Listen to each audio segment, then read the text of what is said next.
জয় হিন্দ। তোমরা দেখছো তোমাদের প্রিয় চ্যানেল ফিলসফিক্যাল সলিউশন সেন্টার। আমি তোমাদের সঙ্গে রয়েছে বিপ্লব বিশ্বাস। আজকে নিয়ে এসেছি যে মাইনর পেপারটা রয়েছে, সেই মাইনর পেপারের জন্য ডিএসসি বা মাইনর যারা রয়েছে সেকেন্ড সেমিস্টারে তাদের একটা সিলেবাস আজকে নিয়ে এসেছি তোমাদের জন্য।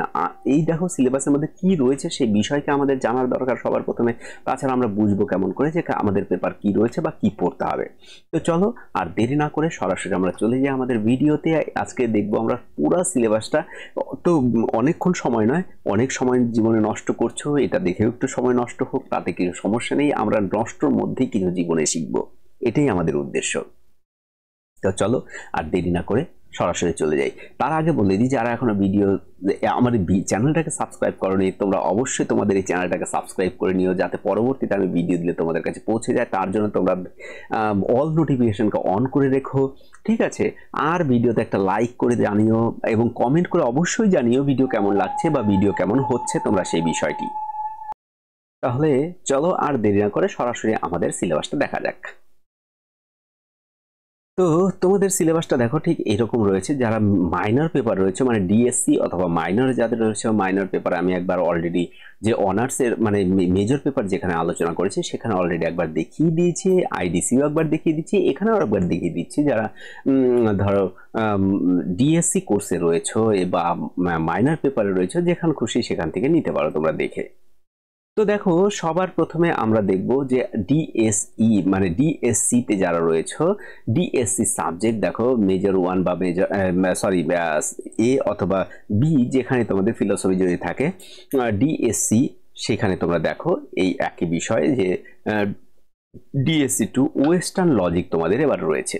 তো ওয়েস্টার্ন লজিকের মধ্যে তোমরা হায়ার সেকেন্ডারিতে অলরেডি পড়ে ফেলেছো একবার। হায়ার সেকেন্ডারি যেগুলি পড়েছো তোমাদের একদম সেম টু সেম বিষয়। দেখো এখানে ইউনিট 1 এ রয়েছে প্রপোজিশন, ক্যাটাগরিক্যাল প্রপোজিশন, ঠিক আছে?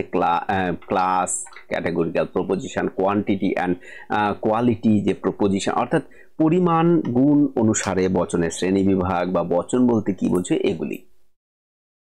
Distribution of the term categorical প্রপোজিশনের, অর্থাৎ ক্যাটাগরিক্যাল যে প্রপোজিশন নিরপেক্ষ বচন যেগুলি রয়েছে তার ডিস্ট্রিবিউশন অফ টার্ম পদের ব্যাপ্যতা কি সেগুলি আলোচনা করো। তারপর রয়েছে traditional square of opposition of proposition, যে এখানে রয়েছে তার মানে বচনের বিরোধিতা, সেই বিরোধিতাকে পড়তে হচ্ছে এবং সঙ্গে তোমাদের পড়তে হচ্ছে এক্সিস্টেন্সিয়াল ইম্পোর্ট অফ প্রপোজিশন, বচনের অস্তিত্বমূলক তাৎপর্য, ঠিক আছে? তার সঙ্গে দেখো 4 নম্বর হচ্ছে Boolean interpretations of categorical proposition, তার মানে বুল কিভাবে সেই ক্যাটাগরিক্যাল প্রপোজিশনকে ইন্টারপ্রিট করেছেন। দেখো S P bar equal to 0, তোমরা এরকম পড়েছো। এটা বুল কি করেছেন, তিনি এভাবে ট্রান্সফার করেছে এবং পরবর্তীতে কি করেছেন, ভেন কি করেছেন সেটাকে কিন্তু এরকম বিষয়ের মধ্যে রেখে এরকম বিষয়ের মধ্যে এরকম পরে এরকম করে দিয়েছে যে এস পি, তার মানে এটা যদি এস হয় আর এটা যদি পি হয়, তাই পি বাদে এস কে সেট করতে হবে, সেখানে সদস্য নেই। তো এই বিষয়গুলিকে তোমাদের পড়তে হবে। Translating categorical প্রপোজিশনস into standard form, কিভাবে স্ট্যান্ডার্ড ফর্মে নিয়ে যাবে সেই বিষয়।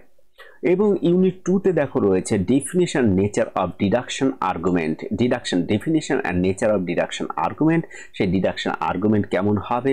তারপরে রয়েছে দেখো ক্যাটাগরিক্যাল সাইলোজিজম, সেই ক্যাটাগরিক্যাল নিরপেক্ষ যে ন্যায় রয়েছে সেখানে মোড রয়েছে, অর্থাৎ মোড রয়েছে, ফিগার রয়েছে।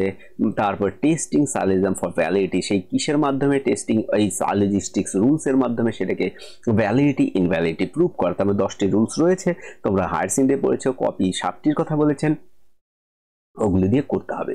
2 নম্বর রয়েছে testing argument by Venn diagram, তাহলে এই যে ভেন ডায়াগ্রামটা, এই ভেন ডায়াগ্রামের মাধ্যমে এটাকে দেখাতে হবে। এখানে আর একটা বিষয় যে ট্রুথ ফাংশন, ট্রুথ টেবল একটা থাকে না তোমাদের, ট্রুথ টেবল, শত সত্য শত মিথ্যা, তারপরে পরতু সাধ্য, এগুলি তোমাদের করতে হবে এবং সঙ্গে হয়তো কি করতে হবে দেখি, function, truth table, method for testing, statement form, হ্যাঁ স্টেটমেন্ট ফর্ম পর্যন্ত আছে তোমাদের, ভ্যালিডিটি ইনভ্যালিডিটি এখানে লেখা নেই, তো সেই হিসেবে করতে হচ্ছে না। আর একটা অপশন ইউনিট 3 তে রয়েছে definition, nature of the characteristic বা ইন্ডাকটিভ লজিক। ইন্ডাকটিভ লজিক বলতে আরোহ যে যুক্তি রয়েছে তার নেচার অর্থাৎ প্রকৃতি এবং তার ক্যারেক্টারিস্টিক্স মানে বৈশিষ্ট্যকে আলোচনা করো। তারপর রয়েছে প্রবলেম অফ ইন্ডাকশন, ইন্ডাকশনের যে সমস্যা সেই সমস্যা। আর একটা রয়েছে অ্যানালজিক্যাল আর্গুমেন্ট, মানে সাদৃশ্যমূলক অনুমান। তো তোমাদের এইবার যে যারা ডিএসসি রয়েছে, ডিএসসির মধ্যে তোমাদের যে পেপারটা থাকছে সেই পেপারটা হচ্ছে লজিক, ওয়েস্টার্ন লজিক। বিশেষত হায়ার সেকেন্ডারিতে যা ছিল সেম টু সেম এখানে থাকছে, আর অন্য কিছুই থাকছে না। দুই একটা বিষয় শুধু একটু আলাদা থাকছে, বেশিরভাগটাই সেম।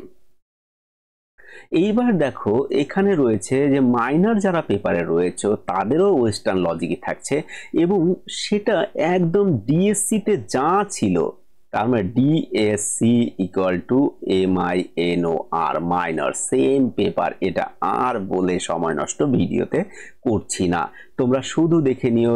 একটা পরিষ্কার করে বলে দিচ্ছি, যারা মাইনরে রয়েছে এবং ডিএসসিতে যারা রয়েছে তোমাদের সেম পেপার, সেম বিষয় রয়েছে, সেম জিনিস পড়তে হবে তোমাদেরকে, ঠিক আছে।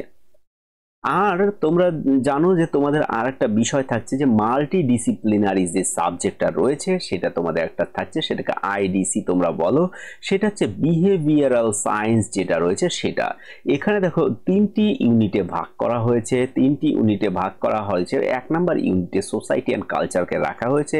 সেখানে বলা হয়েছে বেসিক কনসেপ্ট অফ সোসাইটি, অর্থাৎ এই যে সমাজ বলতে আমরা কি বুঝি, সমাজ সম্পর্কে আলোচনা করো। তার সঙ্গে রয়েছে সোশ্যাল গ্রুপ, আমরা সামাজিক গোষ্ঠী। আমরা এখানে পড়বো সামাজিক গোষ্ঠী, এখানে আমরা পড়বো যে প্রাইমারি, সেকেন্ডারি বা অন্তর্গোষ্ঠী, এরকম দেখো এখানে রয়েছে secondary, intermediate, social groups, primary groups, definition. এই যে আউট অফ গ্রুপ, কমিউনিটিকে পড়বো। এই যে কমিউনিটি মানে আমরা যে বিষয়গুলি দেখি তার characteristics of basic of community, সেই কমিউনিটিগুলিকে আমাদের পড়তে হচ্ছে।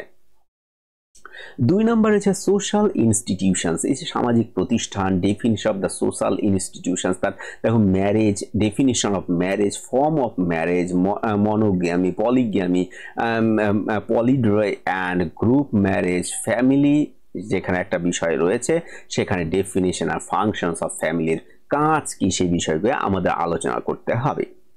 তারপর হচ্ছে 3 নম্বরে ডেফিনেটস দ্য কালচার অ্যান্ড সিভিলাইজেশনস, এই যে কালচার এবং সিভিলাইজেশন সে তার ডেফিনিশন কি, relations between culture and civilisations, এর মধ্যে আমাদের কিন্তু সম্পর্ককে দেখাতে হবে। এখানে হচ্ছে সেলফ অ্যান্ড আন্ডারস্ট্যান্ডিং সেলফ, অর্থাৎ আমি আমার আত্মা এবং আমি স্বয়ং নিজেকে একসঙ্গে মিশ্রিত করা।